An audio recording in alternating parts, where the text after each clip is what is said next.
Halo, Assalamualaikum. Gimana kabarnya? Masih rebutan minyak? Aduh, emang ya sekarang minyak lagi susah ya.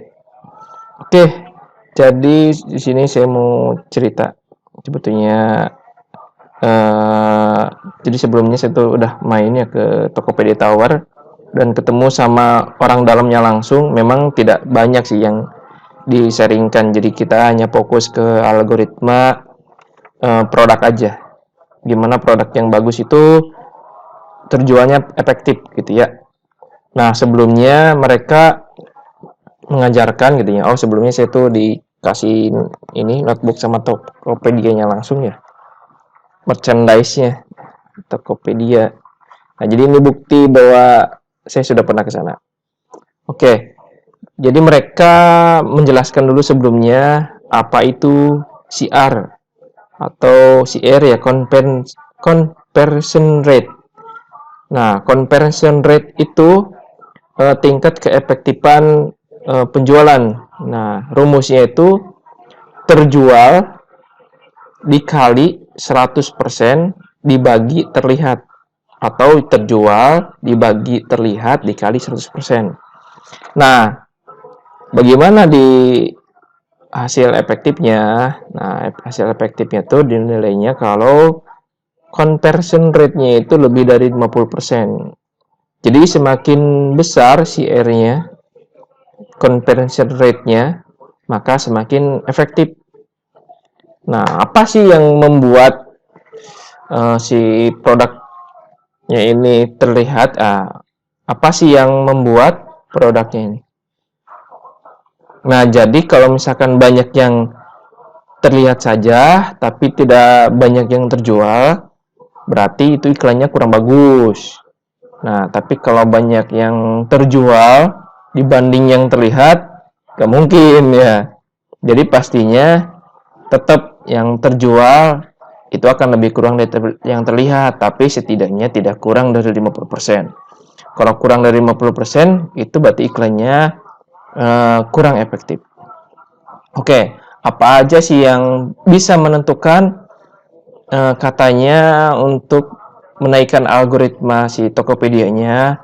Pertama, ini algoritma si konsumen ya, mohon maaf. Jadi apa sih yang bisa membuat konsumen tertarik gitu dengan produk kita itu? Yang pertama itu fotonya tetap harus bagus.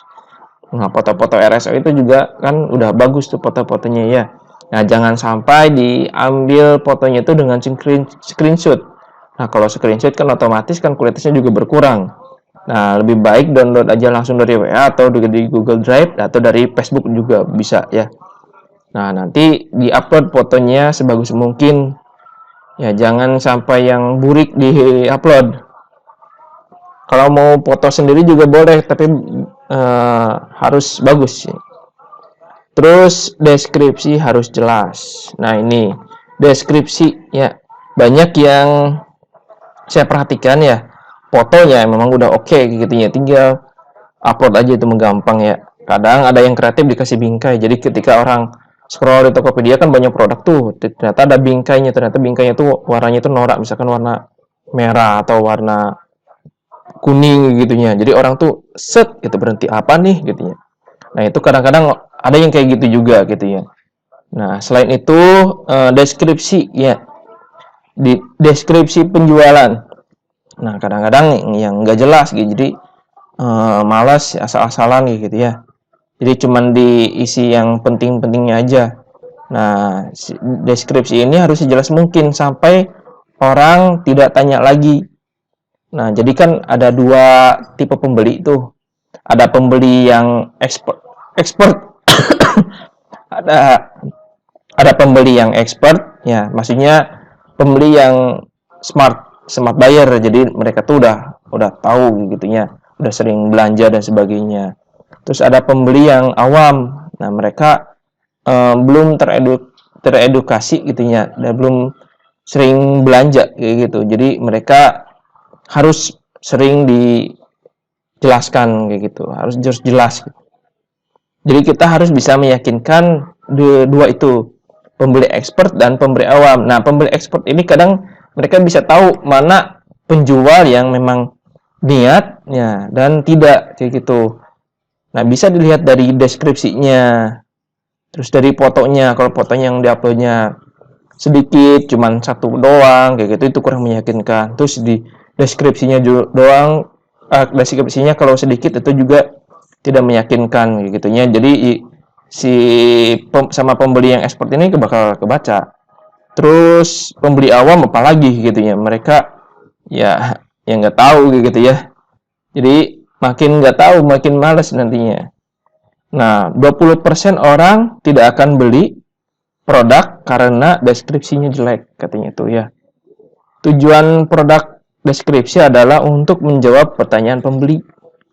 Nah, jadi kadang-kadang kan kalau ada yang belum jelas gitu ya. Jadi mereka tuh nanya kan di chat, tapi kalau chatnya kitanya lama kayak gitu.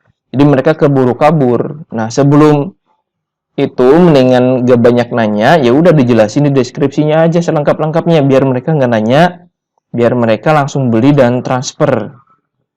Begitu, biar nggak kabur sama yang lain. Jadi jangan sampai membuat orang itu banyak berpikir gitu, tapi tidak terpuaskan.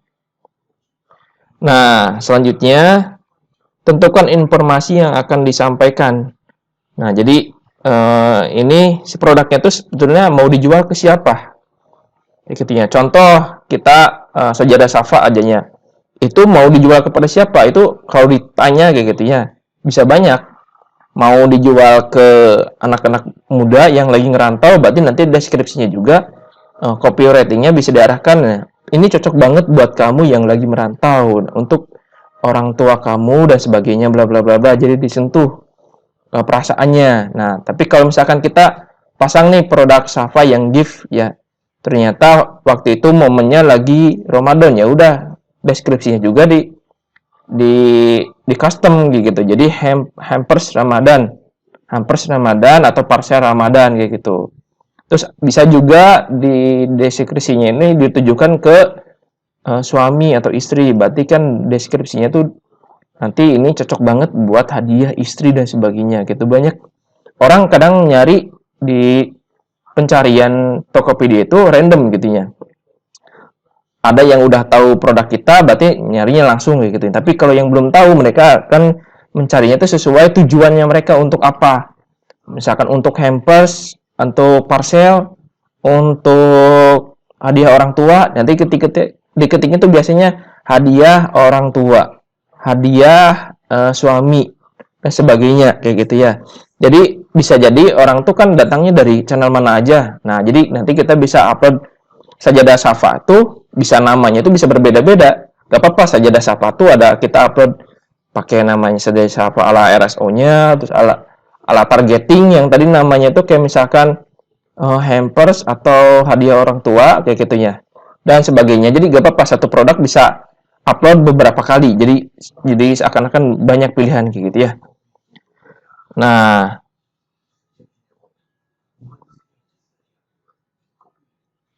dua, ubah informasi yang terkumpul. Bagaimana kita mengubah fitur menjadi manfaat. Orang yang akan membeli karena manfaat, bukan karena fitur. Nah, seperti tadi ya. Jadi orang tuh mencari produk itu tuh karena memang kebutuhan, akan memuaskan kebutuhannya mereka kayak gitu. Jadi nanti ini cocok banget buat kamu kayak gitunya. Jadi manfaatnya apa, bukan karena fitur. Kalau fitur mah misalkan ini spek kayak gitu ya. Spek itu disebutnya fitur kan ya.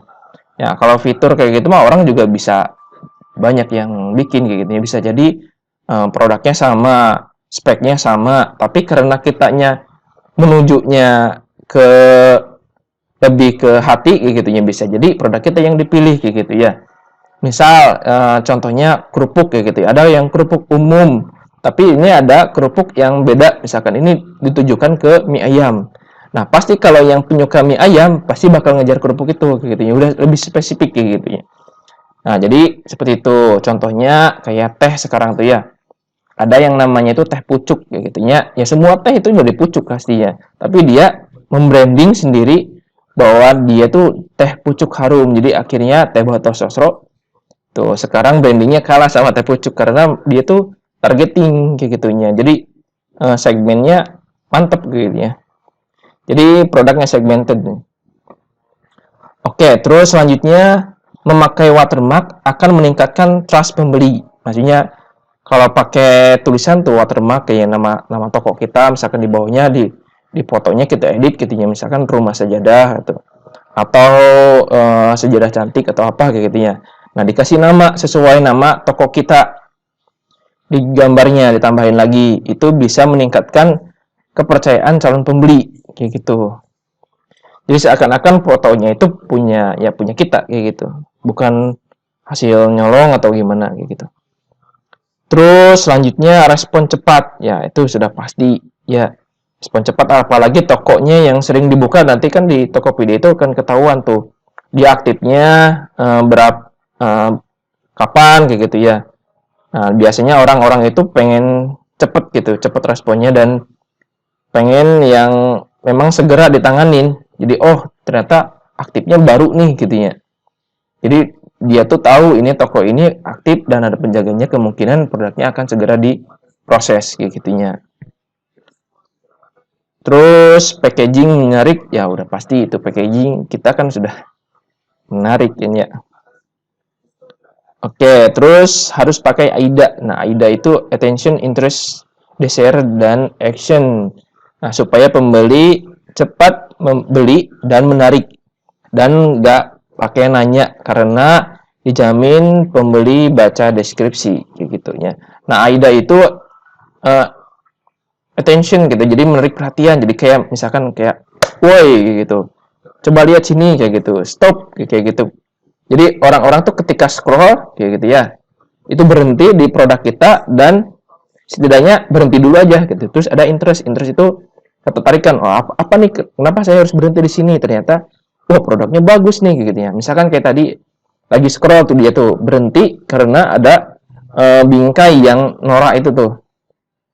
Terus dilihat di dalam bingkainya itu ternyata ada produk yang menarik yang dia cari. Terus di dalam itu ada tulisan dijamin produk ori misalkan atau apalah gitu ya, yang membuat orang tertarik untuk klik minimalnya. Terus desire-nya penawarannya apa, di deskripsinya itu yang penting. Nah, di bawahnya ada actionnya itu maksudnya ajakan untuk segera beli sekarang kayak gitu ya. Kalau nanti mah bisa jadi promo ini terbatas misalkan dan sebagainya. Atau produknya produk bestseller, jadi tidak bisa menjamin bahwa kalau deket Ramadan itu bisa cepat dikirimnya atau diproduksinya. Bisa jadi kehabisan gitu ya. Keburu close order. Nah, jadi gak ada waktu lagi, now or never kayak gitu ya. Kalau nggak sekarang ya nggak bisa kayak gitu. Nah, terus karakter minimal 200 karakter ya. Karakter di deskripsinya itu minimal 200 karakter, jangan sampai kurang. Kalau kurang itu kelihatan males banget ya. Nah, seperti itu sebetulnya. Nah, jadi tinggal selanjutnya latihan membuat deskripsi dan tadi targeting produknya di Tokopedia-nya ya. Oke, nanti kita akan bahas lagi karena ini cukup lama juga, hampir 15 menit ya. Sayang kuota dan sampai jumpa, semoga dapat minyaknya ya. Assalamualaikum.